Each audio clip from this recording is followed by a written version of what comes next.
Double check that's all.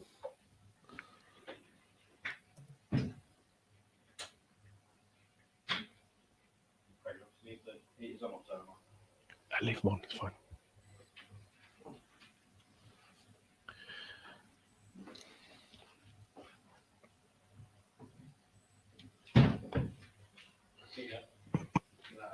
See you on Monday.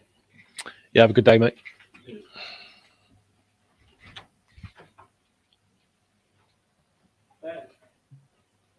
We've got a couple people joining now. Just give it a minute if you Yeah, of course, yeah.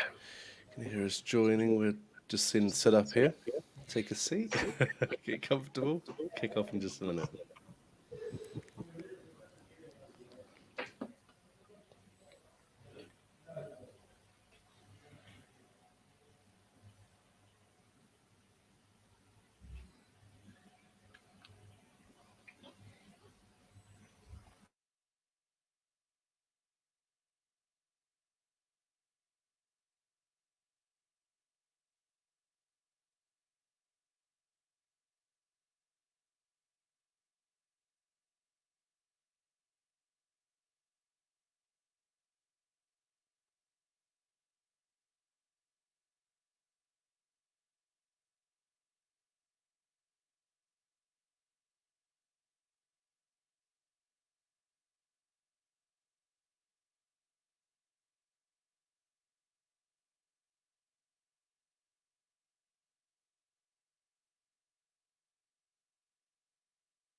Ten people now. Just give it one more minute and then we'll get stuck into it.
Okay, let's get stuck into it. So thanks again, Craig, for joining me on the live Fox Q&A. Members of the FoxESS community have been submitting questions for this live broadcast. It is being recorded as well, so it will be reposted shortly after the broadcast ends.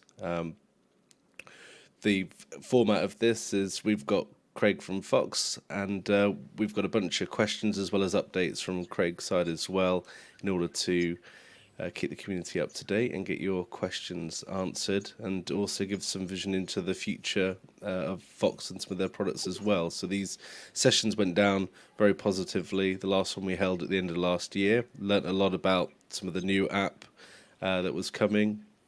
If you would like to ask any questions, please ask in the YouTube comments. I've got that open on one screen, so I'll be able to see those. Try to answer as many questions as possible. We are a little bit time bound to try and keep this into an hour, but will be a productive exchange.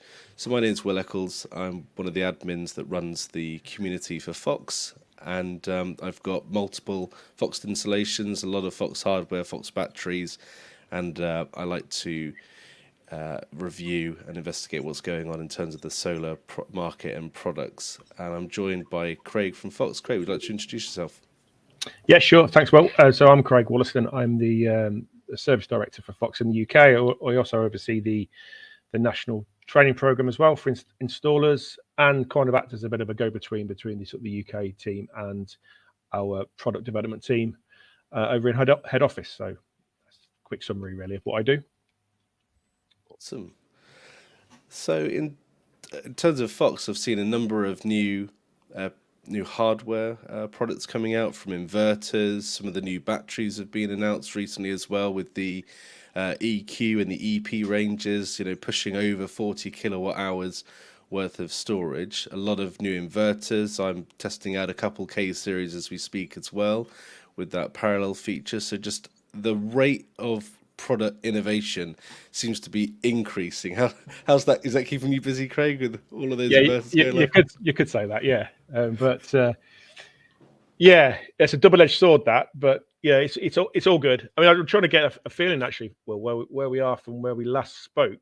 I mean, I think at that point, some of the newer products were either available or just on the horizon. So obviously, you've mentioned the K series, which was out by that point, if I recall.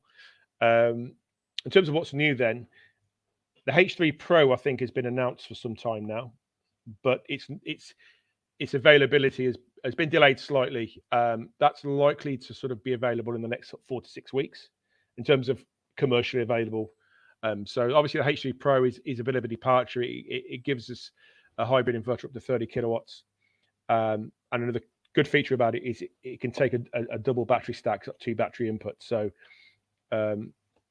with the arrival of the EQ, which is obviously an NGQ variant, the maximum capacity on one of those inverters can go up to 86 kilowatt hours.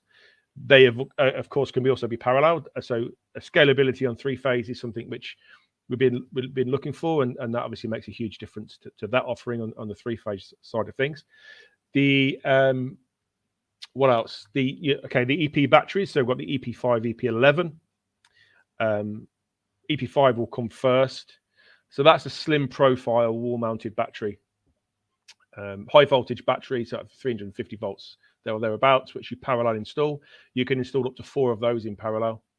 So it's a bit of a change in the sense that it's a wall-mounted slim profile, something that some customers mentioned that having a wall-mounted option would be beneficial. And yeah, so that's. I can't give you a precise date on that, but it's not that far away. Again, that will be compatible as well across our inverter and AC charger range. So looking forward to that. Beyond that, I think the next thing coming is the micro inverter. So that's due for release in the spring. So that's a 2-panel micro inverter, 600 watt to 1.2 kilowatt on-roof micro inverter. Yeah, quite excited about that. I think there's a lot of interest from our installation partners on that. Yeah, I can't give you loads of information on it, but I think it'll be an interesting addition to the range, certainly. Yeah, absolutely. And the H3 Pro you mentioned earlier on, there's above a certain size, you can run dual stack batteries. So the first inverter that Fox have released, where you can have 2 stacks of batteries to 1 inverter, is that right? Well, if you'd asked me that question yesterday, I'd have said yes, it's only certain sizes and above. But I found out today that actually it will be available across the range. So all models will have a dual battery input. I only looked at that today. So originally it was going to be, like you said, the 25 kilowatt and the 30 kilowatt models, but it will start down at the 15 kilowatt version, which obviously is very useful for those that want to max out on the storage capacity. Nice. And any news on the H1 Gen 2? Because that has the advantageous feature of the superseding the current H1 with the ability to parallel. So customers that want to add scalable storage. I think I saw my first comment about a H1 Gen 2 a few weeks ago. But are they yet ubiquitous in the UK or Europe? They're available.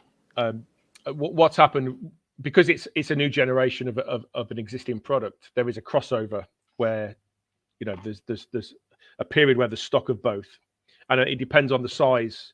I think pretty much now exclusively the 3.7 H1 is generation 2.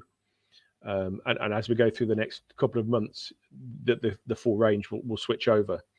So that's available now. There's quite a fair number of them that have gone out. I think I saw today that we've got several thousand either here or on the way. So yeah, they're available.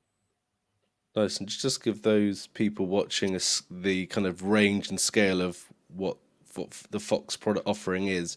You now have everything from the soon to be released microinverter, being able to, the microinverters being small products that attach to the back of the solar panels instead of having a string of solar panels called an array go into an inverter. These small boxes attached to each panel and then connect together, and you remove the need for that large inverter box, but they're typically sized for smaller installations. Is that right? Yeah, so you could do a full roof, of course, but where I think they'll be very popular is 2-panel arrays, really. So we obviously have an S series inverter, grid-tied inverter, which obviously has a low startup voltage, but 2 panels aren't a great fit for that model, and that's just not doesn't just apply to us. Other manufacturers with similar products on the market, 2 panels is a bit of a stretch. So I suppose it opens up the possibility of people using that little bit of roof space they've got. That aspect where you can only fit 2 panels on can now utilize the microinverter and obviously maximize performance. Obviously, it can go on an entire roof. Gives you obviously the added advantage of increased generation where the shading and other sort of variables that can impact on production with a string inverter. And then also another key difference with this product when compared to similar products on the market is the way that it works from a communications point of view. It uses sort of Wi-Fi mesh technology, so it doesn't require an external comms box like some products do.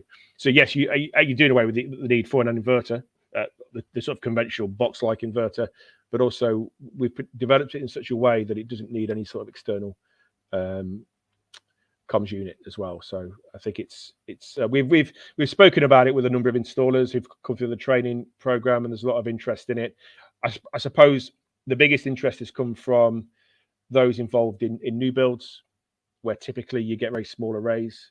But yeah, sort of quite a lot of interest in that product.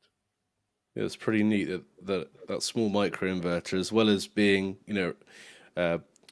doing the inversion, so that DC to AC, but it also is effectively an optimizer as well. So not only can you do single and very small arrays to larger arrays, with each panel being its own inverter and it all integrating together, but if a panel is underperforming or maybe even it's damaged, it will just be bypassed, right? Yeah. In terms of the what you would typically have to install an optimizer for. So those with chimney stacks or shading that change, a tree that you just can't, it's got a preservation order on it and it impacts towards the afternoon, stuff like that would be really, because has pricing been announced? How do they compare to just buying optimizers and an inverter separately?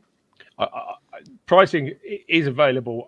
They don't share it with me very often, Will, because I tend to say things I shouldn't say. But I understand the price point is very competitive. I think, and also it's a 2-panel microinverter. You only need to use one input. You can cap off the other side. But I think that's added to the sort of the value of the product. It's going to be very well priced indeed. Oh, so you can use 2 panels with one microinverter. Yes. Which basically means anyone with a pergola or anything like that's just about big enough for 2 panels, they're probably eyeing up this product now, because I definitely have a pergola with 2 panels worth of space on the top of it. Exactly. Yeah.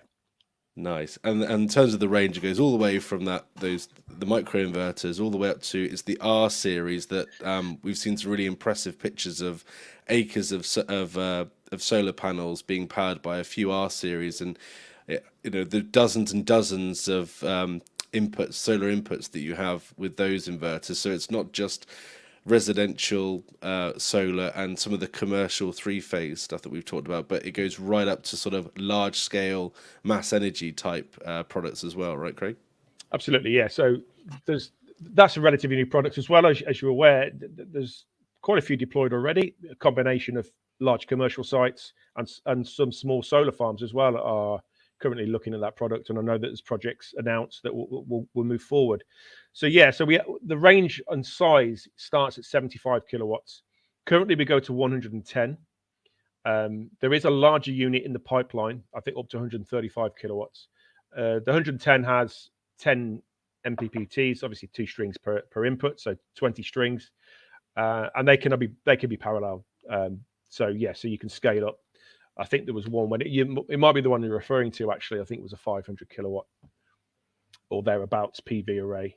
But there's, so I think these are good up to a megawatt. I think that's where we think that's a sort of limit. It's not the limit. There's no defined limit on it, but I think commercially, probably up to about a megawatt will be. You'll see that product used quite a lot. And then, like you say, down at the other end, we've mentioned the microinverter. So I think that's very much our intention at Fox is to have that complete range. And until this point, there have been a few gaps here and there, and we're gradually filling those gaps to have that complete range, both in terms of string inverters and also in terms of hybrid inverters and storage as well. And also the other sort of being able to provide a complete energy management platform is the sort of evolution you spoke before about.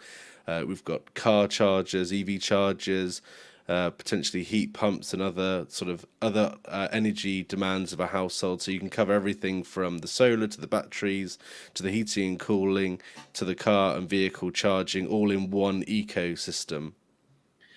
Absolutely, yeah. So the EV charger is current. The heat pump, actually, the project was put back by several months, so it will be this year. The reason for that is we wanted to sort of produce the best product we could, and we've taken feedback from installers, from customers, and we're sort of introducing into that a host of new features. So I'm led to believe, and it's not a project I'm directly involved in. It's a different department within Fox, of course, but the early signs are it's very impressive.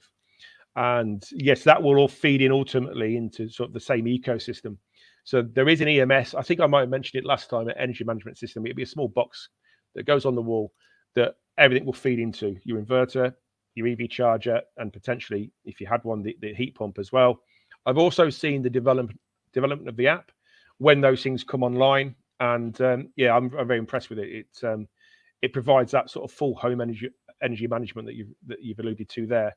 The EMS, I was hoping it would be available pretty soon, but I think, again, because there's been a slight, and these things happen in terms of product development, slight pushing back of the couple of the projects. It's going to come probably the end of Q1, beginning of Q2 this year. We'll have that available, and obviously then at that point you'll be able to manage everything in the way that you've described. Awesome. So I know we have a bunch of questions from the community that we will get to, and continue to ask your questions in the chat as well. I'm scanning as we go through and adding them, and we'll maximise Craig's time to get as many questions answered as possible. But Craig, any updates on? I know when we last spoke, the V2 app was it's in beta, quite new, and a ton of the feedback that was communicated through the community has gone into the app. It was quite impressive in terms of the speed in which we saw a suggestion from the previous call, or an upcoming feature that you spoke about and gave us the heads up on actually be implemented and become available for us to download and start using. And I know a lot of people are probably running multiple apps right now between the version 1, version 2, the energy stats, and the enthusiasts that are using Home Assistant to really get down into that data layer. But any updates in terms of the app to date? Yeah, so I think in retrospect, I think the way that we launched that via the sort of App Store and on Google Play as a beta, but without really sort of making it clear that it was a beta, I think in the first few weeks, I think caught us out a little bit, and I think there was a lot of feedback at that point. The truth was, it was so early, and it was released really for feedback. That was the whole point. And I think maybe next time we'll probably handle that slightly better in terms of how we. And I think one of the questions that I'm sure will come up is in future, have dedicated beta testers and invite people to test things before we go out to the wide world with it. But yeah, so that's, as you've said, that's been developed over the last few months. There's still things to do on it. It's not there yet, but I think some of the early feedback we had about the UI not being as intuitive as it might be, they were taken on board. There's been some changes there. I think there was a new version released. What day are we now? We're Monday. I think Friday, actually, there was a new version released. It was slight tweaks, nothing major to the user interface to improve that. There's still a few things that haven't been activated on the app yet, which is still coming. The target date is still the 25th of February, end of this month, really, for its formal release. So I've not been told any, that's changed. So I'm hopeful that will still be the case.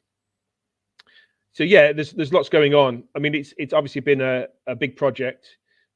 There is a lot of work going on that people can't see yet because we've already mentioned it. Things like the car charger and the heat pump. So yeah, we're working hard to get that right. Will it be perfect? No. Will there be ongoing improvements? Yes. So we'll take feedback on. We're never going to please everybody. But we're trying our best to implement the features that people want. So, I mean, I don't know if it's a good time for me to maybe bring it up on screen and. Yeah, that'd be great. Would that be okay if I share that with you? Sure thing.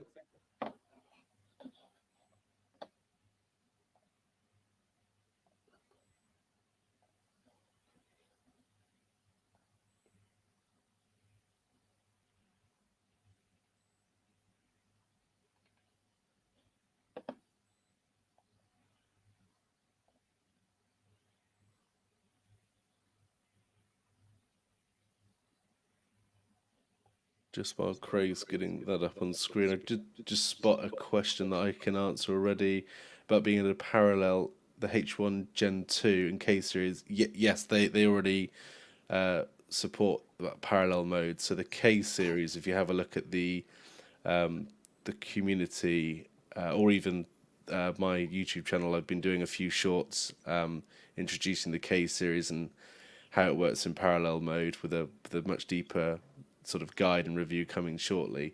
But the configuration is almost identical across all of the Fox range in terms of how you enable parallel mode. So being able to connect up to 10 inverters using a standard network cable so that they can all talk and balance that load. And you also, and another advantage that wasn't immediately apparent until going and setting it up myself, was that you only need one CT or meter for the master inverter, and the slave inverters utilize that one input of data. So if you're thinking, gosh, if I have two or three inverters, I'm going to have 2 or 3 CTs, and it's just a lot of wiring going from one end to the other end of the property. Not at all. You can utilize that single CT input for those additional parallel inverters. Let me know when you're ready for me to put your screen on stage. Yeah, Craig. I mean, it's spinning up. It's about ready. Yeah, I had to restart the emulator. Apologies. Let's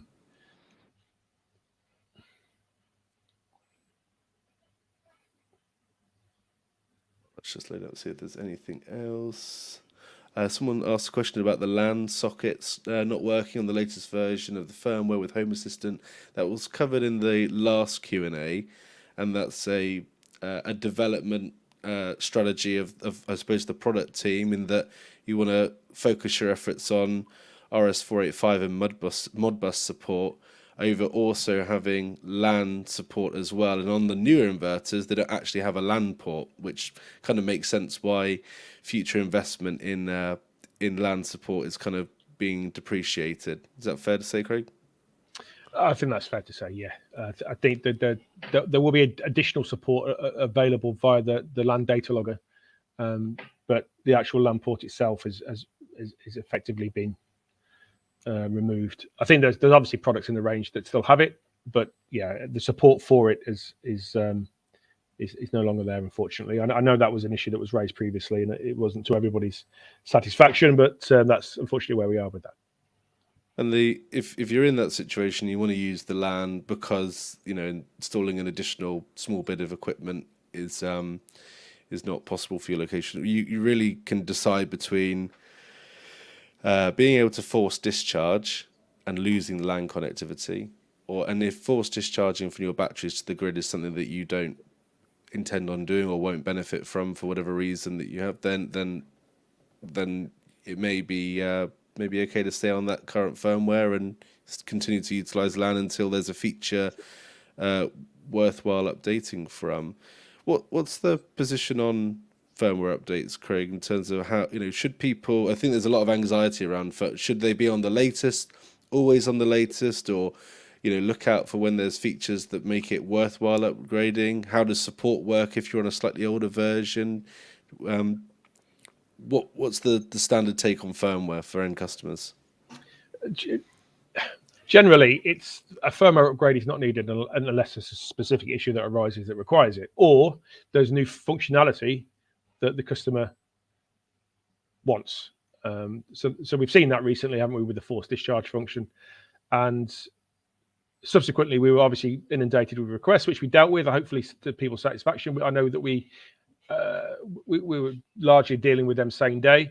I think the question of can customers update the firmware themselves outside of those who have agent accounts who we kind of let by and don't get too annoyed by that. It is what it is. So yes, I mean, I think I said in the last session we did that was on the agenda. It still is. I chased it again today.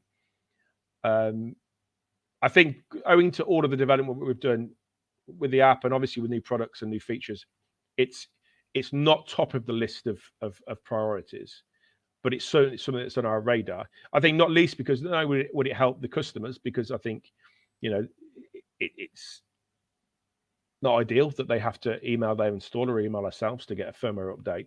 Secondly, it would help us here in the service department, of course, because we get less requests. I think there's still a bit of work to do on it. I think the ideal scenario is that one-click update that you would get through the app saying there's an update available for your equipment. Would you like to update? I mean, that's where we're going to get to eventually. There's still a bit of work to do to get there, but to reassure people, that will be a feature that will be available eventually. I mean, what I say to people is don't stress too much about the firmware unless again there's a new function that requires a firmware update, and if there is, we'll communicate that out. We'll do it via your page. Then you don't need to worry. There's very little that changes from version to version. In truth, often the changes are completely.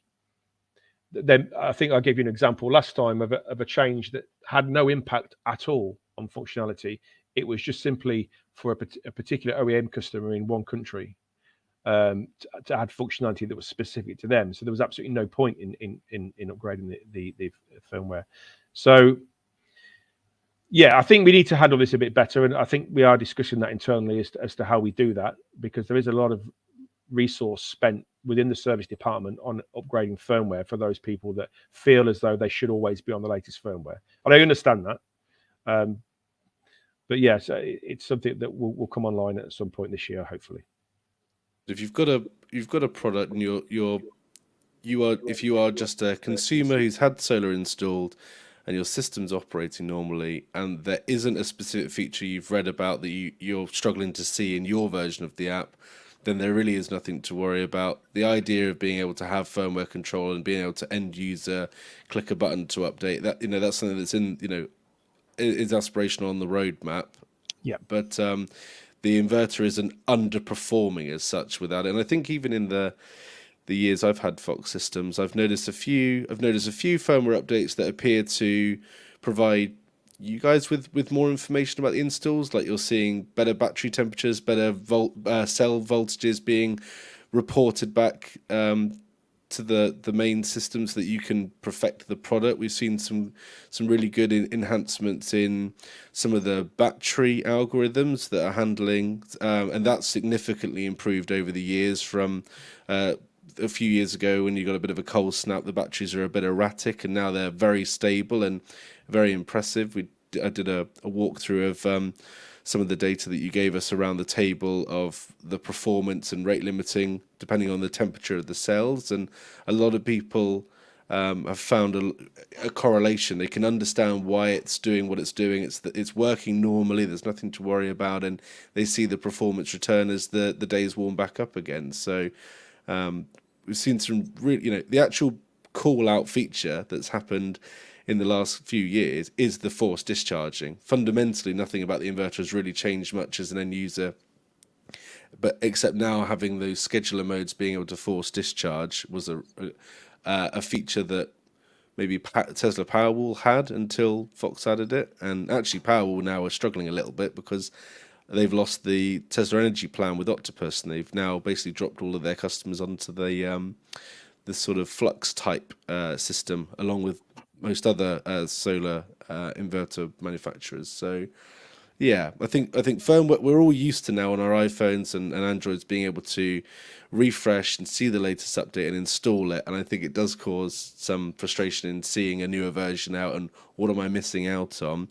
But it's great to hear that it's being thought about and worked on, and that your system is still performing, because the fundamentals of turning PV power into AC power or DC power for the batteries, that hasn't been radically improved efficiency wise through firmware of recent, has it? So it's tweaks. Yeah, exactly. I mean, the H1 is a very mature product, so most of the recent updates have been slight tweaks to the data handling and things like that. They're not significant to the performance of the product, really. So yeah, I think when you launch a new product, there may be in the first 2 or 3 months, a flurry of updates.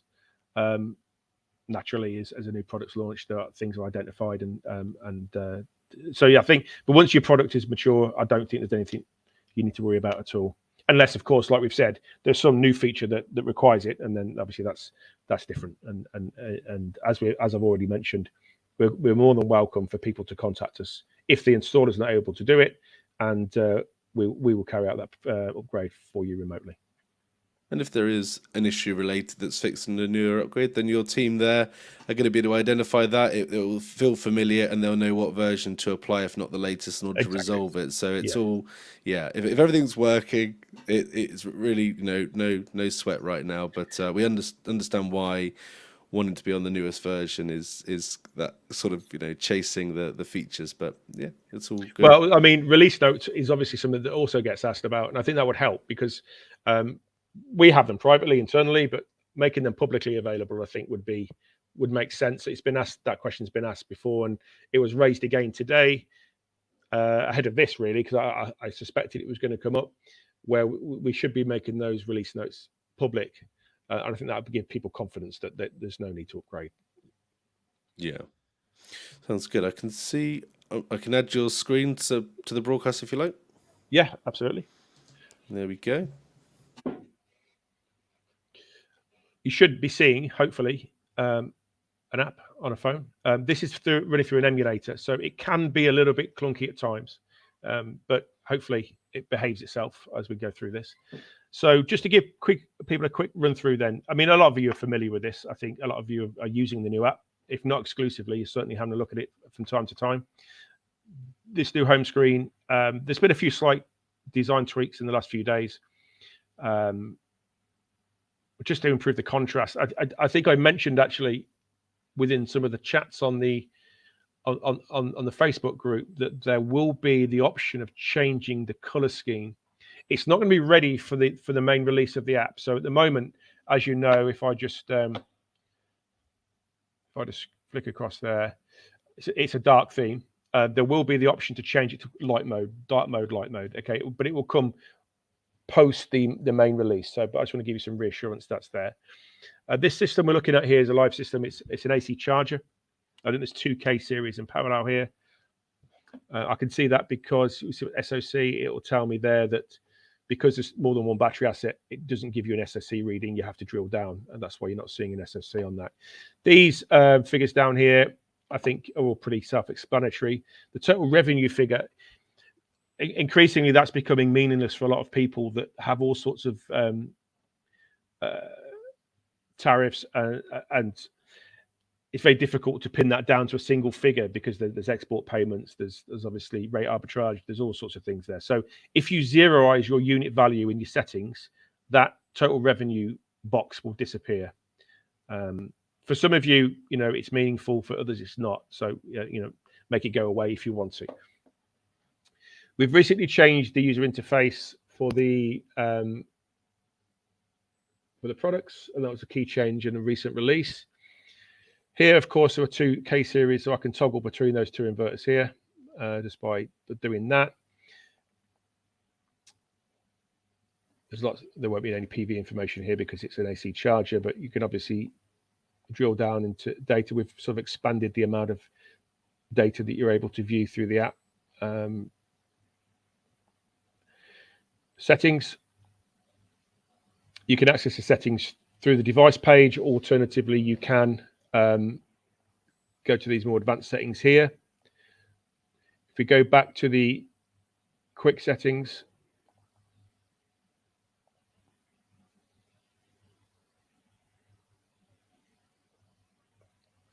you've obviously got your min SOC settings, your work mode, your mode scheduler, and then you've got this sort of legacy option for grid charge, that sort of 2-period option. For those of you that are using more sort of complex time of use settings, you obviously would switch over to the mode scheduler. Once you set the mode scheduler and you set charge periods or forced discharge periods, within that option, anything that's set in this option here basically gets disabled. So I think there's been cases where people have set one charge period here and another within the mode scheduler, and the setting in the grid charge setting option didn't apply. So that's important. They think there is a comment on there now, just giving people a heads up on that. I'm aware that not everybody has the mode scheduler yet because of the forced discharge function is not available on all models. Just to give you an update on that, it is available now for the H1 and the K series. The H1 Generation 2 and the H3 and the H3 Pro, that will be end of February. Unfortunately, there has been a pushback on that. It will not be after Chinese New Year, but it will happen before the end of this month. So apologies for those that are waiting for it on the H3. It's still a few weeks away, but it's all going to get released at the same time. So there'll be firmware updates available for the H3, for the H1 Generation 2, and also the H3 Pro as well. So if I just minimize those, I'm meandering a bit here. I'm sort of going off in different directions. I didn't really sort of plan sort of a run through of this, but hopefully it's all clear. Again, this is a double battery bank, so you can toggle between the two. As you can see, with the parallel function, the battery stacks stay pretty much in sync. They may deviate a percentage or two either way, but the whole idea is that when you have parallel inverters, they're effectively operating as a single system, and the battery SOC across the different battery stacks, whether it's 2, 3, 4, 5, or whatever, should stay pretty much in sync. Okay, so that's an important thing to stress. These settings that are available through the quick settings option are also available under the device as well. Obviously, we have accessories here. You can see the signal strength on your Wi-Fi data logger. That's useful for us actually, from a support perspective, where people are saying that they're getting connectivity issues. We can obviously see the signal strength, and obviously this particular system has 2 data loggers, so we can toggle through those as well. There's still a few things to finish. Local mode, okay. Local mode, as you can see, is not available. That will be available on the full release.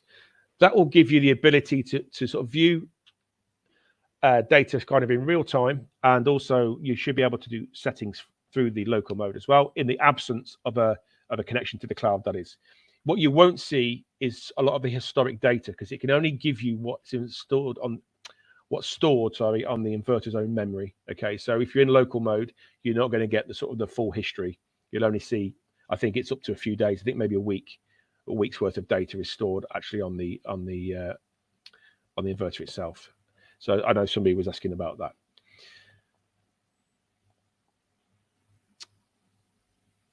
In terms of future, I mean, if you look, I think if you access the demo account that we have here, I think these are available to everybody. You'll see that there's development going on with the EV charger. So you can see there, you'll be able to fully control the EV charger through one app. At the moment, anybody that's got a Fox EV charger will be using a separate app called Fox Switch. That'll all get integrated into a single app in due course. Again, it comes back to what I said earlier. That's likely to happen when the EMS is available. Prior to that, there probably won't be the full integration that we're working to release. I see. The amount of data that you're exposing to the end user is pretty impressive as well, especially making the things like the battery temperature just really obvious under the batteries, especially as that has potentially an impact on its performance. It's nice to see that the battery's there, the temperature's there. Shall I ask a few questions, Craig, whilst you're in the app, just in case any areas of the app? Yeah, you absolutely. Did a great job in sort of interlacing some of the question and answers throughout the demo as well. Notice that there's also an SOH, so a state of health property on the batteries. Can you tell us a little bit more about that? Oh, I wish I could. I understand in broad terms what it is. However, I was trying to get it for tonight to get the full logic and a detailed explanation, because I think a couple of people have raised the fact that they're showing zero. SOH is currently reading zero, whereas others are seeing a value against that. So there's a bit of work required. What I would say is anybody that has got that issue to raise it with the service desk, and we'll look into it individually, because I think you should be seeing a reading there. In terms of the full logic of that, what it's showing, I'd rather wait until I've got a full breakdown of that and hopefully some explanation of the working logic and how it's calculated and what it's showing, rather than me give you a very broad overview of it now, because it is obviously new, and there is a potential there for people to misunderstand it. So I want to make sure that it's fully understood, because it's new to us as well. I have an idea of what it is and what it's showing you, but I want to make sure that we give you the proper explanation rather than me sort of wing it. Yeah, absolutely. I mean, I suppose the good point about this is that it is some form of data that you're obviously thinking about exposing. So the more data, especially those that really like to understand their systems, is only better, right? So there's stuff in the background that's not been visible before.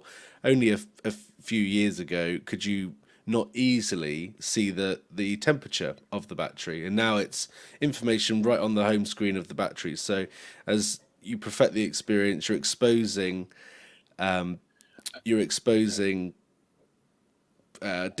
to the end user as well. So I appreciate wanting to clarify what it is and how it works. Well, and also because there are issues with it. It's buggy, as you can see. That's a well-performing battery there. Yeah, exactly right. So that's why I didn't want to delve too much into that today, because I know that it's been looked into, and it will be resolved ahead of the formal launch. But yeah, so some people may see anomalous data there. If they're seeing zero, maybe raise that. But yeah, the algorithm I don't think is right at the moment, and it's being worked on. So please ignore that for now. By the time the app is launched fully, that figure will make sense. Brilliant. So I'll interlace some of the previously submitted Facebook group questions along with the live stream questions that are being asked in the comments. So if you have a burning question for Craig, please ask in the comments, and I'll do my best to get around to reading it out in the little time we have left. Just grabbing one in sort of order. I can see that Mark has asked, will the Fox Hub 2 be available in the UK? I'm not familiar with what the Hub 1 is. Do you have any ideas, Craig? No. Unless this is the Fox Hub, which is around. It's effectively a gateway box that allows you to go from on-grid to off-grid. It has all the auto changeover stuff in a box. I think Right, it's yeah, available for sorry. certain European Yeah, customers, but I know. yeah, I know what you mean. Yeah, sorry. No, there's no plans on launching that in the UK. cool. But if you want to have on-grid, off-grid using the EPS, then you can buy off-the-shelf components to create an auto transfer system. The inverters support an emergency power supply feature, and just get your installer or electrician to wire that up. It's pretty normal now, especially as other solar companies are also exposing backup power ports on their inverters. The idea of how to connect it all together, you need a bit of expertise, so consult your installer or ask in the community. We've got a number of installers in the community that are very familiar with what it is. I mean, In order to do that. just to clarify that. I mean, so the inverters will have EPS functionality. They switch internally if you set it to bypass mode, depending on how your installer wants to wire it, or how you want it wired. So I mean, the most common solution is they go out the EPS port straight into a socket with an ICD, nice and simple, easy for the installer to connect up. And others have gone into a split board arrangement. Others choose to use an external switch, like a manual changeover switch or contactor. There's various options there. The key distinction would be for the 3-phase models. If you've got multiple power line inverters, you do need a junction box for that. So we do a 4-way. So where we advertise that you can have 10 inverters in parallel, you can do, but on 3-phase, if you want those to have EPS functionality, you're limited to 4 with EPS functionality, and you do need a 4-way junction box for that. But there's no real need on the single-phase models for us to release any sort of changeover device, because you could just set it to automatic, or if you want to do it externally, a switch that you can, a contactor or a manual switch. Yeah, no, absolutely. That makes sense. And it's very popular. A lot of people have everything from, like you say, a standalone socket through to the critical loads, like a certain ring of sockets or lighting circuit, etc. And some people have gone full, whole home backup, sort of Powerwall style. So which is not recommended. If you are going to go whole house, that's when we recommend a sort of a manual changeover switch, because even though the output in EPS mode is quite high, you've got to be mindful of inrush and inductive loads. It's really resistive loads. Really, it's really sort of lighting circuits, a few sockets. Keep your TV on, keep your internet router on, maybe keep your fridge on. That should be okay, and keep the house lit. But if you have really heavy inductive loads running at the point which you switch over, if it's automatic, you're probably going to go into EPS overload. So whole house backup really ought to be controlled via manual switch, in order that you can then switch off any unnecessary heavy loads at the point you switch over. Yep, no, absolutely. A question from the group then was about the Fox Cloud or Fox app showing just a PV generation figure. We see a lot of things called yield and things like that, but there's some confusion on what is my daily performance in just solar generation. Yeah, we're aware of this. It's one of the things that's commented on the most. It's surprisingly difficult. It's happening. It will be changed. So, for example, if you still look, I don't know if you still got the screen on at the moment. You've got that today PV yield there. That is output. Okay, that's AC output from the inverter, and we accept completely that that's confusing, because that can be a combination of PV energy or anything that's stored, including anything that's been stored from grid import, which obviously is not PV yield, and we understand that that's something that's confusing people. Fully aware of that. It will be resolved, and the PV only generation figure will be available and easy to understand. It's one of the key changes that will happen to the app before it goes live. Awesome. Next question around strategy modes. When you move from that sort of legacy charge mode to strategy modes, some people have noticed that it seems to disable PV generation whilst doing other things. There's new firmware. It's in beta. It's been tested. That will hopefully go live in the next week or so. That was the lead time I gave.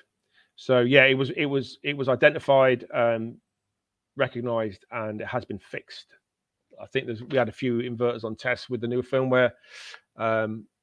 Yeah, unfortunately, it's another firmware update. So kind of yeah, unfortunate. But yes, those who are experiencing that, if it's an issue for you, once and I'll announce it through yourself, if that's okay, Yeah. it's available.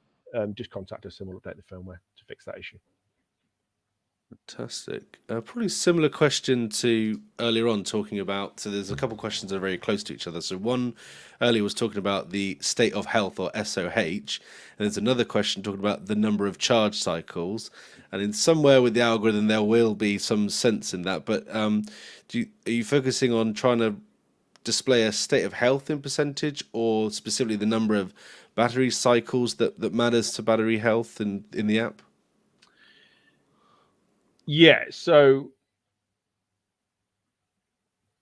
that has been fed back today to see if that's feasible. So that specific question was raised, and my colleague who oversees the app development is going back to her team tomorrow. I think, in fact, I didn't manage to get the question because it's a question that's been asked a couple of times before sort of about 3 o'clock this afternoon. Obviously, the time difference was such that I couldn't get an answer today on it. But I did get a quick one-liner saying, yeah, we'll feed that back to see if that's feasible. So I'll hopefully have an update on that tomorrow. When someone's contacting you with a query about the battery health or performance, do you in support have access to seeing the cycles on the battery using from your side?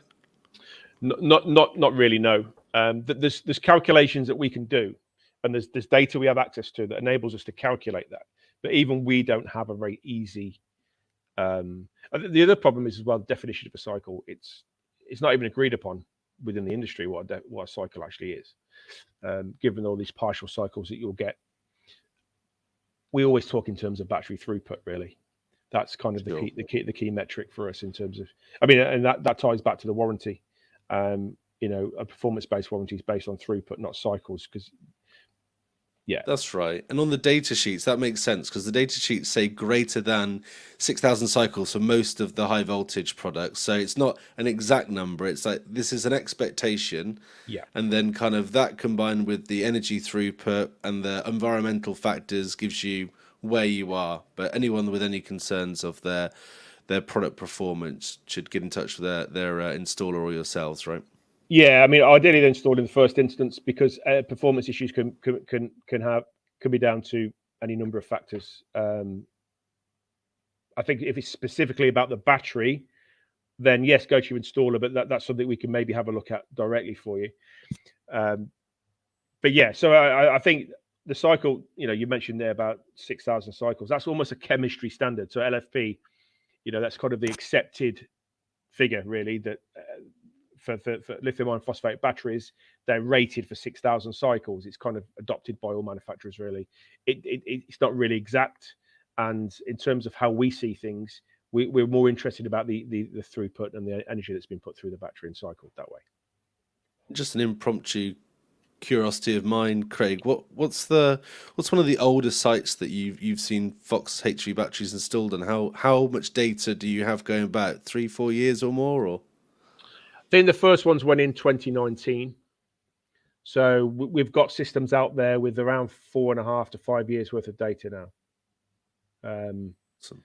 So yeah, so I mean, obviously, those familiar with Fox will know the origins of the company go back before 2019, but the brand itself was obviously formed at that point through a coming together of various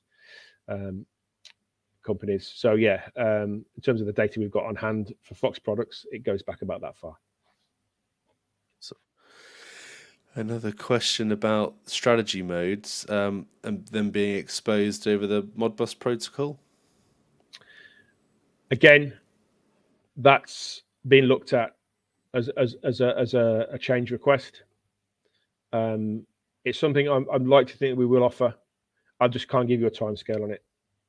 Yeah, no worries. Because I know a lot of people utilize things like Home Assistant in Home order Assistant, to, yeah. So it makes sense that it's a feature, and we do have, just to comment as well in terms of some of the transparency that's now available to the group, is that we have things like the Open API schema that's been publicly published now. So there's a website where you can look at the API and for integrators. So Fox now publishing this and making it easy to find and how to integrate with their products is a really good step in terms of from a developer experience. And I know that there's been a lot of collaboration with some of the developers we have on the community in that part of the business. That's been really great to see. And in addition to that, we've got things like the Modbus spec and being able to understand the address register and stuff that previously required a bit of reverse engineering is now being freely given to those that have an interest in developing and furthering some of their own extensible projects. That's a completely different take on, I believe, what the company's position was a few years ago. So it's really good to see that transparency and that support in people getting the best out of their products over their investment. And we've got a lot of geeks, a lot of nerds, a lot of data scientists that want to really drill into how their energy system's performing and produce custom dashboards and things. So that support has been greatly appreciated. I've got a question about the Wi-Fi data logger, and there's a newer version coming or is out that you mentioned on the previous Q&A, but people are also asking, could that act as a sort of Modbus server, so extra hardware might not necessarily be needed? Any thoughts on that? No plans for that. Rather than say we'll feed in and we'll try and get, I don't think there's any plans for that at all right now. No worries. Just as we come at the top there, just looking at the other questions that have been asked, you've done a great job in already answering them. So the other things I had were about end user initiated updates. You've already covered that. Release notes or current version availability. You spoke about that, and that being an area that that you want to consider. H3 support for forced discharge. You mentioned about the future firmware update. That's a pretty. There must be a fair few H3 owners out there, because that's quite a commonly requested question there about the H3. Yes, yeah. I was hopeful it'd be out by now. For reasons I can't go into, there was a few priority projects that had to be prioritized, and it got pushed back a little bit. But you have to consider, obviously, we come at this from a very UK perspective, and that includes myself. I want everything that our customers want here, but we have to be mindful that Fox is a multinational is active in lots of markets, very big markets, and there has to be some sort of order of priority that we have to work through. But it is happening, and had it not been for the fact we got Chinese New Year coming up, it'd probably only be a few days away. But it's probably going to spill over now to later in the month. Just looking through the questions that have been asked on the YouTube comments. There's one here from Andrew talking about integration with suppliers, such as Agile, tariffs, automatically choosing best times to charge. You briefly mentioned on the previous Q&A that was an area. Any updates on that place? Or on Agile? Yes. So the Agile functionality will be released along with the new app at the end of the month. Just to recap on that, there will be two options for customers on Agile. One will be to trigger charging based on the price, i.e. the price dips below a certain defined level. It will automatically schedule within the mode scheduler charge period during that 30-minute period. However many times you hit that price within the day. The other option will be to set a defined number of charge periods. So you can set anything from 1 to 10. And what that will do is our software at midnight or a minute before will scan for the next day rates from Agile. And if you've selected 4 as an example, we'll pick out the 4 cheapest 30-minute periods and automatically schedule for the next day those charge periods. So those are the two sort of options we'll have within the Agile sort of functionality. And that should be released when the new app's released at the end of the month. Awesome. Got a question It's been asked about mixing of battery types. So if you, in this example, they have a Miro 25, but they're interested in the slimline wall mountable battery. So I assume they're talking about the EP range. They're not interoperable. You'd have to choose one or the other, or add an extra inverter of some sort, right, Craig? Yes, right. Yeah, I mean, the only exception to that would be if you had the H3 Pro, because it's got the dual battery input. In that scenario, if you're on 3-phase, you could potentially mix the batteries, because they're effectively separate battery stacks. But even then, it wouldn't be recommended. I would say no to that. I think just to cover ourselves. They're not interchangeable in the way that this customer obviously hopes they would be. Second inverter would be the solution there. That makes sense. Let me turn the banner off. There we go. So I don't think, I'm just double checking. I think we've answered all the questions that have come in from the Facebook group ahead of the meeting. I'm happy to overrun. Well, if you've got a few more, I'm happy to overrun by 5 or 10 minutes. Not a problem. Well, I appreciate that. So if you're on the live YouTube feed and have a question, please ask it in the comments. It'll appear on my screen. I can put it on the screen like I've been doing with those other ones. I'll also just double check the list, just to make sure that anyone that's spent the time asking a question is getting it. There was one question about someone's noticed an increase in problems accessing timers and getting operation timed out. I think they're talking more about the platform sort of stability angle. Is there any updates in that space? It's known. There's two things happening. There's changes to the software itself, and secondly, there's obviously as we grow. I mean, we've got literally hundreds of thousands of installs out there, as you can imagine now. Securing extra resource in terms of more servers basically, and increasing the resource we have behind of our sort of front-facing applications. So those issues will get resolved and will go away. I'm completely aware of the fact that if we go back to December, particularly December, there were some issues. There were some outages. They were linked, really, I think, if we recall.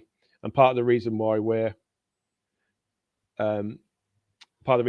obviously having that engagement now with the third-party developers, which you mentioned earlier, was the fact that there were some changes we had to make in order to accommodate those third-party developers when their solutions fell over because of the fact that we made changes to our internal API.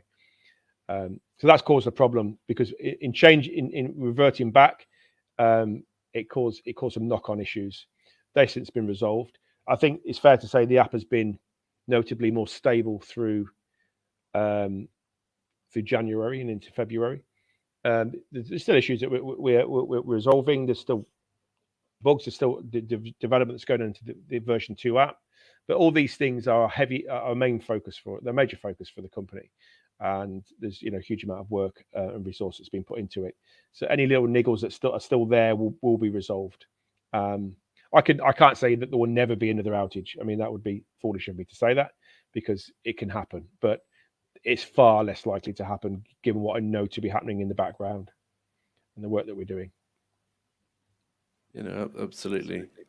Is there? I assume the plan is to when the V2 is live and stable and all the key pieces figured out, to retire the version 1. And yes, for everyone to adopt the new experience. There'll be a crossover period. We're obviously aware of the fact that there's lots of users out there that aren't as engaged as obviously some of the people that we're speaking to now are, who have their system installed. They have the app on the phone and they don't really check for updates. They're just happy to open it once or twice a week and have a look.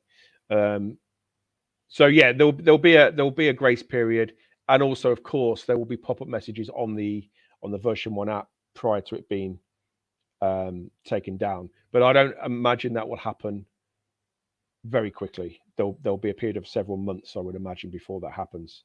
And then there'll be plenty of alerts that will come up on the app to give it a sort of that deadline. So please upgrade to version 2. Yeah. No, I mean, I've pretty much migrated now across to using V2. It's got all of the functionality. I believe it's at feature parity or better. I don't feel like I have to go to the V1 for anything from memory. It's, sometimes I go back there to compare, but usability wise, I think the V2, even whilst in beta, is getting very close. So that's good. Yeah, Good to it's see. minor things as well. I think like the weather and the sunset and sunrise times, things like that will be resolved, but they don't impact on your ability to keep tabs on the system. They're just things that are just obviously on the list to tick off. So rapid fire a little bit, just to not take advantage of your time, because I know it's in your evening. Okay. You're still at work. I can see one question. Persona non grata has asked about scheduler switching off PV production. Craig covered this about 10-15 minutes ago. Short version. There's a piece of firmware updates that resolve that will be coming out soon, right, Craig? Yes, right. Yep. A few days. Yep. Oh, days, even better. There's one here about the Wi-Fi dongle having issues with Virgin Media routers in particular. Is that to do with the channels, the 2.4 versus 5 gigahertz, or something else? It might be. We don't have, as far as I'm aware, and I'm sort of privy to a lot of these sort of issues that are raised, a particular issue with Virgin Media at all. There are cases where our dongle is on 2.4 gigahertz. There's a good reason for that, range, because obviously range is an important factor rather than bandwidth, and therefore we prefer people to connect on 2.4. We're not streaming Netflix here; it's just data packets that are being sent, so range is important. We're obviously aware of the fact that some broadband providers now are shipping routers with 2.4 disabled. It's relatively rare, but it is happening. I think Vodafone is one of those where it's necessary to connect into the router settings to turn on 2.4. We will in time release a dual band dongle. We'll have to. If there's a specific issue with that Virgin Media router, it could be that issue, as you've said. Double check that. Beyond that, there could be external factors at play or something else. Without looking into the case, it'd be difficult for me to say. But there's no known issue with Virgin Media routers that I'm aware of. Cool. Aaron's asked a question around the difference between the EQ range and the ECS range. Obviously, the EQ being that the recently announced version looks like a slightly increased capacity version of the ECS. Is there any other changes beyond more cells? The EQ. The EQ will be the only battery that's. I think we mentioned about the H3 Pro. One of the differences with the H3 Pro is that you can have up to 9 batteries in a stack rather than the 7 max, which you currently have across all the other products. That will only apply to the EQ version. There are some slight changes to that, marginally difference in the actual storage capacity, some internal componentry, but crucially certification. So it's got its own sort of gone through its own testing process and certification process for its release globally. So there's a slight variant on the ECS 4800, but that's going to be the main application will be for those customers looking to max out on the H3 Pro up to 9 in a stack. To be honest with you, I mean, again, because that product's not readily available, I'm aware of it, but it tends to be the case we get our hands on it for testing here before it gets released to market, and we're not at that stage yet. It's quite new. So our sort of head office have the habit sometimes of announcing things publicly that not even we've seen here in the various sort of European markets. So. Sure. This might be our first installer-specific question that's been asked about a simpler method for setting up end-user accounts as their installer, and also registering the product warranty without needing to record and enter each serial number manually. I assume that's because they can see all the serial numbers in the app once they've got in there. Is that but some optimizations on being able to sort of register a user and a site with all of its hardware serial numbers in one go. Any thoughts in that area, Craig? There's going to be a new logic for the setting up of accounts generally that will be rolled out. It's likely. So at the moment, obviously the app is the focus, but in the weeks that follow that, there will be a new web browser version. So the web browser version at FoxESSCloud.com will change cosmetically. It will be much more in line with the new app, and there'll be some more features in it, and things will be standardized. So some of the terminology on the web browser version is different to the app, things like that.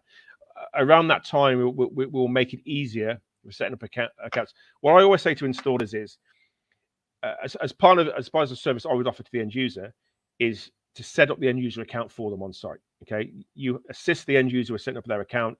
During that process, you enter in your agent ID, and then it automatically will appear on your estate on your agent account as one of your installs. It's by far the easiest way of doing it. Set the end user account up for them, put in your installer or agent code, and then it will automatically just transfer over to you. Instead of trying to set up an end user account through your installer account, it's a bit clunkier to do it that way. Just on that point, if you're an installer, then really you should have an agent account because you're an organization. And I think that's part of the issue, that our terminology wasn't great on this. Installers instinctively, even if they're very large companies with multiple employees, would set up an installer account thinking, well, that's me, I'm an installer. But really, you should have set up an agent account because that's the organization account. Installer accounts were there really for individual installers, or if you use subcontractors, you could separate into different teams.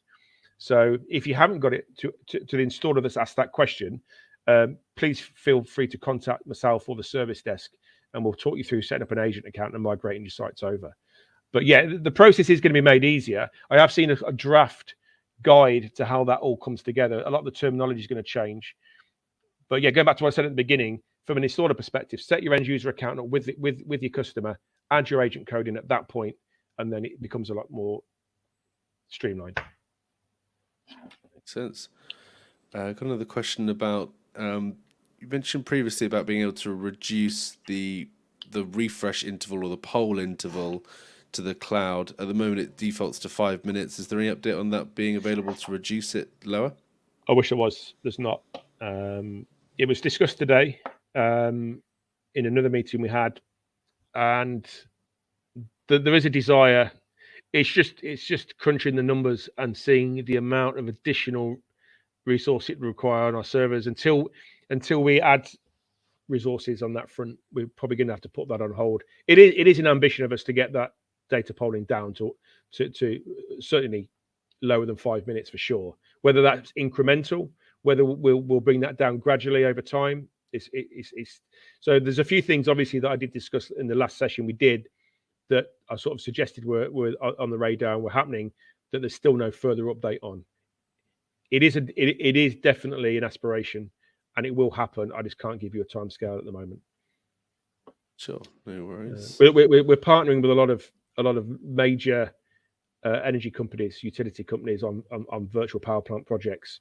So, and the growth we're seeing at the moment is enormous in terms of our market share and that sort of thing. So things have to be done incrementally on the server side to make sure we can adapt and adjust. Well, no worries. No, I think that's. I do see a question about not forgetting your EV charger question, Phoenix, but I can't actually see your question. So if you wouldn't mind quickly commenting as to what the question was around. Need to know as it will. Don't forget my EV charger question. Need to know if it will work with the inverter to take excess solar before I commit to buying it. I can only assume so. The standard. If you're using a generic charger like a Zappi or a Hypervolt, any sort of generic charger that has some type of CT sensing, you can normally put in some sort of eco mode that will monitor the outgoing surplus generation and will then try and charge the car with that surplus generation when it goes over a certain threshold. So I think with a Zappi, you has to be over 300 or 500 watts, and then it will start to direct that into your car. The same process works for some of these iBoost and Eddy type water heater solutions as well. But whereas the actual Fox charger that will be integrated, it will all work under the energy management system to figure out what's calling for power, right, Craig? If the car's calling for power and there's a surplus of PV, it will direct it towards the car charger. Yes, but there is a but there, and this is me actually going in sort of almost sales prevention mode. I think the that functionality will be very very intuitive and work very well once the EMS is released. Ahead of that, you've got the same challenges you get when you buy a standalone card charger and how it interacts with the PV. Given that you have people with CT clamps everywhere, and it can sometimes be a headache to get these things to work smartly. Our EV charger just have green mode, but in terms of because at the moment I mentioned earlier that it's currently controlled by its own app. Um, yeah, um, I would possibly pause until that EMS is released, and then you're guaranteed to get the exact functionality you want and everything to basically work together under the same ecosystem and share the same DNA. Ahead of that, there's ways of doing it, but it's without going into massive detail as to how you might achieve that. It's not easy to achieve. It's not as intuitive as you might. I mean, you mentioned there. I mean, the Zappi and things like that. My Energy have a suite of products which obviously are integrated. So it's what they don't have obviously is the solar and storage side of things particularly nailed down very well. So they're coming at it from a different angle, but the issues still remain. So I don't think I've answered that question particularly well there.